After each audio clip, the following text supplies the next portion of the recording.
Well, it's way too early to make any announcements about running for governor again.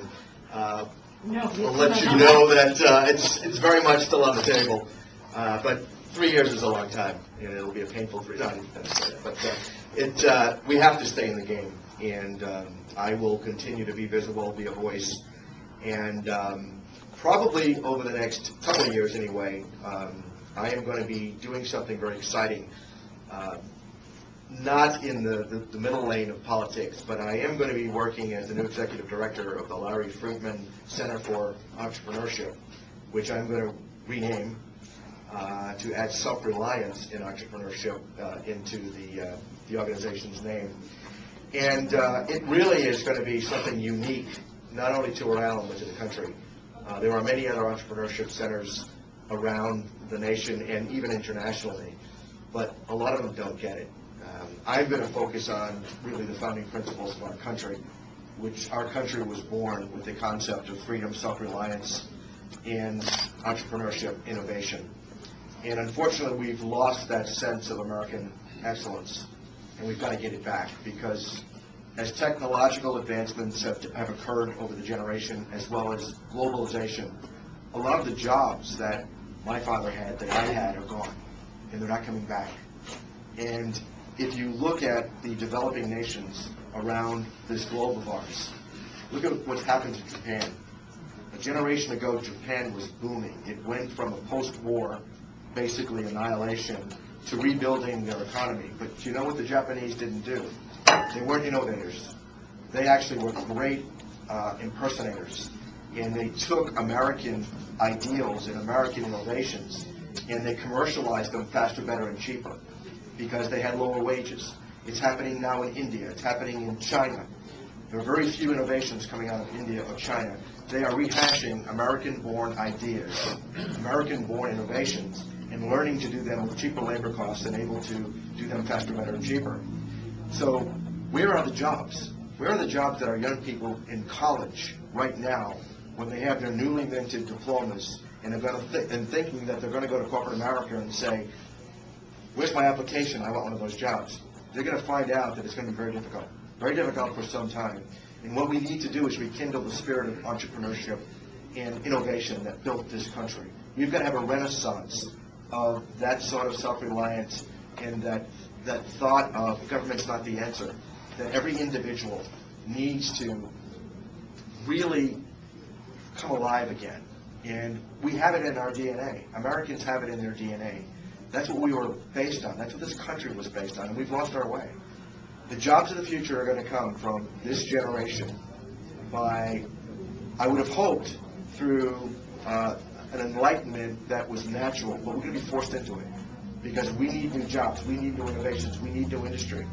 And people are going to realize, and they're realizing now, that those jobs are gone, and we need to invent the new jobs. So what I'm going to be doing is to ramp up this effort along with Johnston & Wales University, and with some private funding. URI wanted me to do it down there, and I didn't want any public money whatsoever. I wanted this to be a totally private sector solution to economic development, job creation, and rebuilding the spirit of entrepreneurship. They've got a really good program started there, and we're just going to grab a hold of it. We're going to reinvent it. We're going to take it to a new level. And part of my purview, if you will, going forward, in addition to ramping up this program and teaching entrepreneurship skills to our college graduates, is to remain active from a public policy perspective and be a voice. Every time that our government, be it national or state or local, does crazy things that have a negative impact on job growth, entrepreneurship, or the business community, I will be screaming loud and clear. You will be streaming all the time. I will be streaming all the time.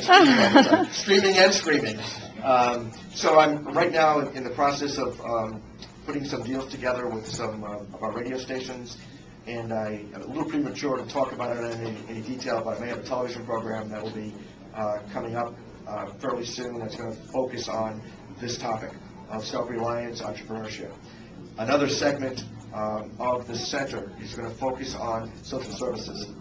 I want to bring that spirit of self-reliance to our social service programs, to our disadvantaged children, to the disabled, to veterans, in terms of having specified programs, specific programs that will be targeting those populations.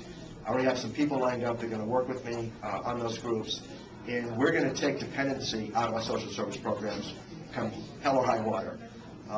We're going to show a way to reinvent how we deal with poverty.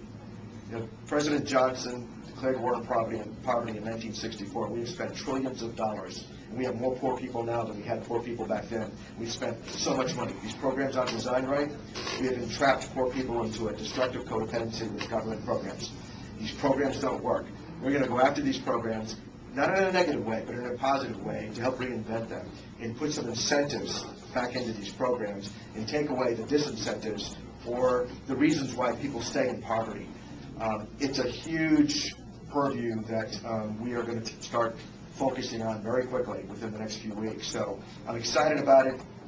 You're one of the first groups to know about it. I actually just closed the deal last night after 4 months of working on this, and it's going to be very exciting. And so I'm not going underground. I'm not going anywhere. I'm going to be around. You're going to hear my voice, and we're going to take a very practical approach to positive private sector solutions for our state, and hopefully we'll be successful.